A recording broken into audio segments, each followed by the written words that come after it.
ஒவ்வொரு சாதிய அமைப்புகளுக்குள்ளேயும் வேலை செய்கிறாங்க. எப்படியாவது தாமரையை மலர வைக்கணுன்றது. இப்போ அவங்க வந்து வன்னியர்களுக்குள்ளேயும் வேலை செய்வாங்க. வன்னியர்களுக்குள்ளே இருந்த வன்னியர்களோட கட்சியான பாமக இனி அழிந்துவிடும்.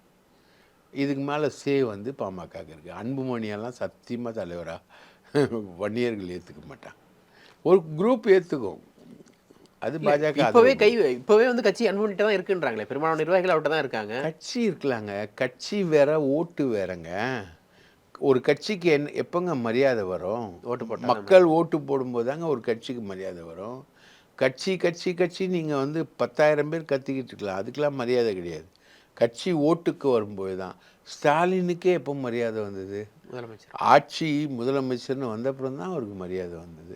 அதுக்கு முன்னாடி ஸ்டாலினுக்கு மரியாதை இருந்ததா? இந்த அளவுக்கு மரியாதை இருந்ததா? இல்லை. அப்போ 90% நிர்வாகிகள் அன்புமணிட்ட இருக்காங்கன்னு சொன்னாலும், எத்தனை எம்எல்ஏக்கள் அன்புமணிட்ட இருக்காங்கன்னு சொன்னாலும் இதெல்லாம் வேஸ்ட்டு தான் அப்படின்றது. வேஸ்ட்டு தான்.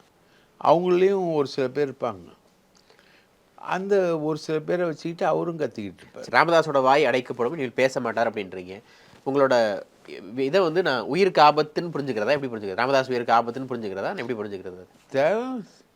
தேவைப்பட்டால் அவரோட உயிருக்கு ஆபத்து. ஒழுங்காக ஒரு அரசியல் துறவரம் பூண்டுட்டா அவருக்கு நல்லது.